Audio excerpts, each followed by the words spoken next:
നമസ്കാരം. ന്യൂസ് കേരള പ്രധാന വാർത്തകളുമായി CK നാസർ കാഞ്ഞങ്ങാട്. വയനാട്ടിലെ ഉരുൾപൊട്ടലുണ്ടായ ദുരന്ത മേഖലയിൽ ഇന്നു മുതൽ സ്കൂളുകൾ തുറന്നു പ്രവർത്തിക്കും. ദുരിതാശ്വാസ ക്യാമ്പുകൾ പ്രവർത്തിച്ചിരുന്ന മേപ്പാടി ഹൈസ്കൂളിൽ ഉൾപ്പെടെ ഇന്നു മുതൽ ക്ലാസുകൾ ആരംഭിക്കും. ഉരുൾപൊട്ടലിൽ തകർന്ന Vellarmala GVHSS, Mundakkai LP school എന്നിവ പുനഃക്രമീകരിക്കാനുള്ള നടപടികൾ അവസാന ഘട്ടത്തിലാണ്. ഹേമ കമ്മിറ്റി റിപ്പോർട്ട് നേരത്തെ പുറത്തുവരണമായിരുന്നുവെന്ന് ചലച്ചിത്ര അക്കാദമി വൈസ് ചെയർമാൻ നടൻ പ്രേംകുമാർ പറഞ്ഞു. ഇന്ത്യയിൽ ആദ്യമായിട്ടാണ് ഇങ്ങനെ ഒരു റിപ്പോർട്ട് വരുന്നതെന്നും മറ്റ് സംസ്ഥാനങ്ങൾക്ക് ഇത് മാതൃകയാണെന്നും പ്രേംകുമാർ പറഞ്ഞു. സ്ത്രീകൾ അനുഭവിക്കുന്ന പ്രശ്നങ്ങൾ പഠിക്കാൻ സമിതി രൂപീകരിച്ചു എന്നത് തന്നെ അഭിമാനാർഹമാണെന്നും അദ്ദേഹം പറഞ്ഞു.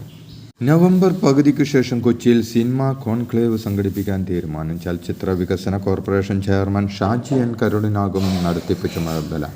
സമഗ്രമായ സിനിമാ നയം രൂപീകരിക്കുന്നതിന്